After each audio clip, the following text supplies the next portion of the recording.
Yo, what is good, Ninja? OG over here from NewsEssence, and welcome to another NewsEssence video that I have here for you guys. So today, we're going to be talking about the good, the bad, and the ugly when it comes to Mega Man Legacy Collection 1 and 2 on the Nintendo Switch, in addition to an interesting article about some of the things that Nintendo's been doing when it comes to independent developers versus AAA developers out there, and how Nintendo kind of treats them the same. So with that out of the way, let's go ahead and get right into the news, and we're starting off with Mega Man Legacy Collection 1 and 2. Let's go over some of the information here, and then I'll give my personal thoughts on what's good, what's bad, and what's pretty ugly on this. So shout outs to Gamatu for the article here, and Capcom will release the Mega Man Legacy Collection 1 and 2 for the Nintendo Switch, which includes both Mega Man Legacy Collection and the Mega Man Legacy Collection 2 on May 22nd, the publisher has announced recently. Now, the retail version, which includes Mega Man Legacy Collection on cartridge and a download code for Mega Man Legacy Collection 2, will cost $39.99 and come packaged with an exclusive Mega Man 30th Anniversary cleaning cloth. Digitally, each collection can be purchased separately. $14.99 for Mega Man Legacy Collection and $19.99 for Mega Man Legacy Collection 2. Now, Mega Man Legacy Collection 1 plus 2 will include new features for Mega Man Legacy Collection and exclusive challenges for Mega Man Legacy Collection 2. There is a brief overview about that, and here's what they have to say when it comes to amiibo support. If you have a regular or golden Mega Man amiibo, you will be able to gain access to 11 fan-made challenges previously exclusive to the Nintendo 3DS version of the game, and now making their console debut on the Nintendo Switch. Now, with Mega Man Legacy Collection 2, using any Mega Man amiibo with Mega Man Legacy Collection 2 unlocks new challenges to put your platforming skills to the test. Now, Mega Man Legacy Collection and Mega Man Legacy Collection 2 are currently available on the PC, Xbox One, and PlayStation 4. And of course, there'll be more gameplay footage linked in the description below. But I want to talk about this because it seems like Capcom, every time that you think something good is about to happen, there could be something bad. And that's why I wanted to talk about the good, the bad, and the ugly. For example, look at Monster Hunter when it comes to Nintendo fans. Oh great, a new Monster Hunter. Is it coming over to the States? Nope, Double Cross isn't coming over. Okay, how about the new one, Monster Hunter World? Is it coming over to Nintendo Switch? No, it's not coming. Okay, you want to play it on PS4 and Xbox One? What if I don't want to pay $60? What about the PC version? Oh, you gotta wait like 8 or 9 months for that. So it seems like anytime there's something that comes up, there's always something that Capcom does when it comes to their games that's just not always going to please most people out there. Now, don't get me wrong, Monster Hunter World is amazing, but I'm just talking about some of the things that when it comes to Capcom, everyone was hyped and excited when Mega Man Legacy Collection 1 and 2 were coming over to Nintendo Switch, but now that we've learned some of these things with the download code, which we'll get into a little bit, and some of the other stuff, not quite so good anymore. So let's talk about the good first, then we'll get into the bad and then the ugly. So the good is that we're getting a ton of different games here, and it's coming to a system that you can play portably and you can play on your TV. Look, if you wanted to play Mega Man games portably beforehand, you're gonna have to have older systems. There pretty much is no system that you can play it on the TV and also on the go. So essentially you're getting that Nintendo 3DS version and you're getting that PlayStation 4 version or that Xbox One version or that PC version all wrapped up into one. So that is dope. It cannot be understated how cool the Nintendo Switch version is. Before, you did have to pay extra to get that on the Nintendo 3DS. There was no crossplay or anything like that. You just had to pay for a portable version of it, and you get some exclusive content with it. They have some nice amiibo support. They have some fan-made challenges in there. They have some cool things. That's actually really awesome that they're adding all that stuff into Mega Man Legacy Collection on the Nintendo Switch. So that's the really good thing. On top of that, if you want a little bit of a discount on the eShop, you can get a little bit of a discount on there. $14.99 and then $20 as well. So that is actually cheaper than buying the collection on there. So if you want to save a little bit, you can. They're actually putting in some goodies if you buy the game physical, at least the first game physical, than the download code. But if you go and you buy it in retail stores, you do get that cleaning cloth, which is awesome. Plus you get some box art on there that looks pretty cool outside of that internet thing on the top of it, but they have to put that there so people see it. But yes, overall, I think that there are a lot of good things about it. And of course, the games are great. You have the rewind feature,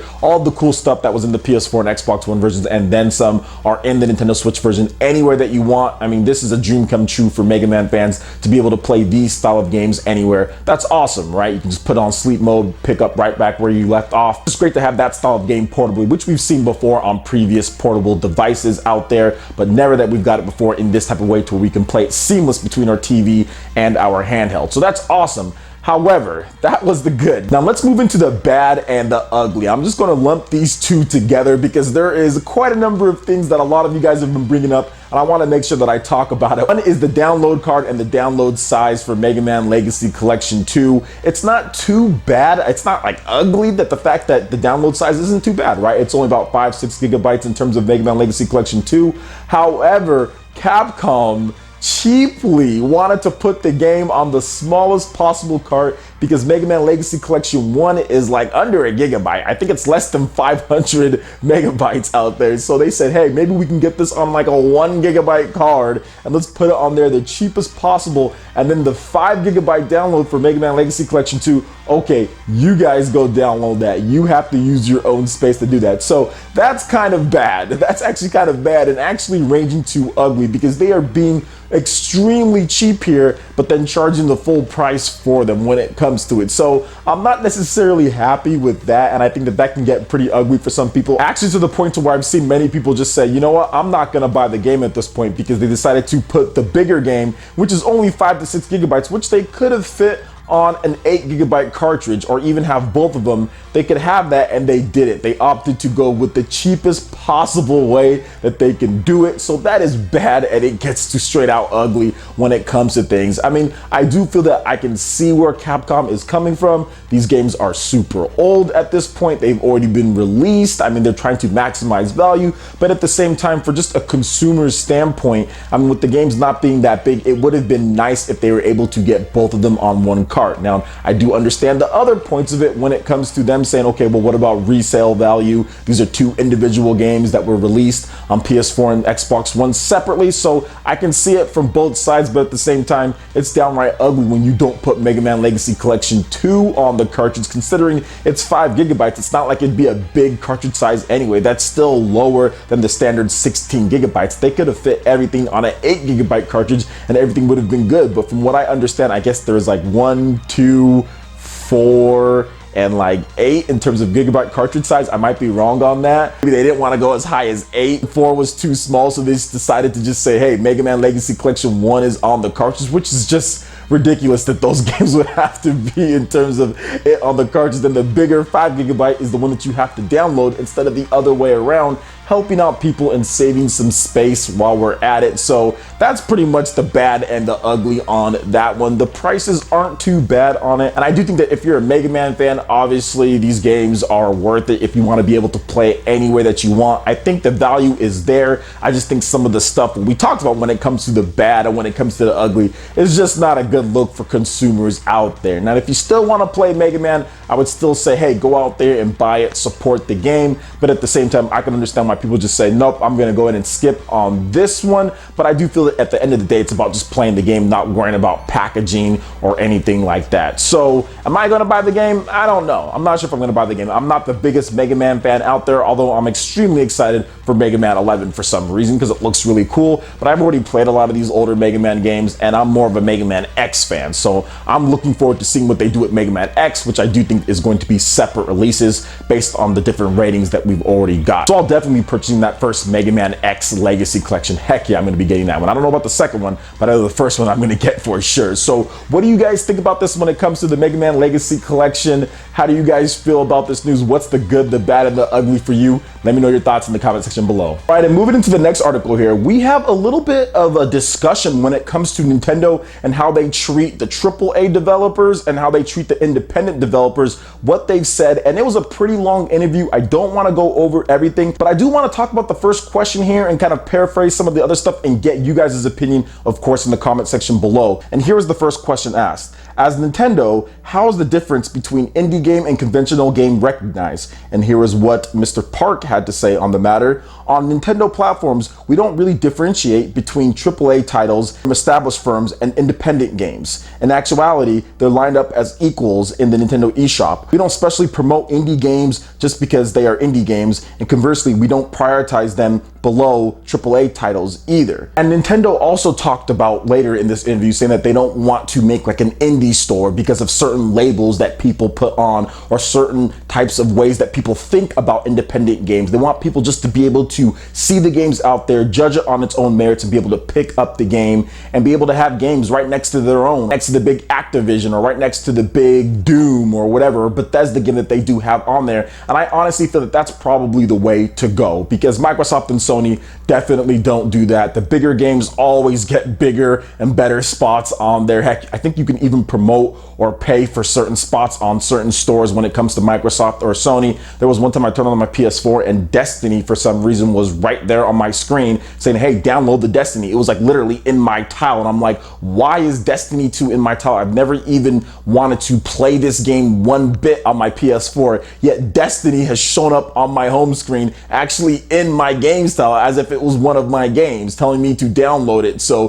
they even have stuff where they beam it straight to your tile, even though you didn't even want the game there when it comes to certain big games. So I'm actually really happy that Nintendo has went this route, because I do feel that a lot of people give independent games a really bad rap, and they make it out to be like independent games are like the death of something, as if independent games weren't being made or they weren't released on the eShop, as we'd get more big games or anything like that. So some people have that attitude about independent games. They think low quality right out of the back. They kind of just bash them. But I think independent games are some of the best games out there because they're creative, because they're unique, because they do different things. Look at all the cool independent games that have spun off to bigger and better things. For example, like Rocket League, that was an indie game. Minecraft, another indie game. Azure Striker Gumball, another independent game. I mean, there are so many great titles out there that are good that from independent developers. The Five Nights and Freddy's craze, whatever you want to say, man. Like, there are just so many games out there. Heck, No More Heroes literally started out as an independent developer that got its big break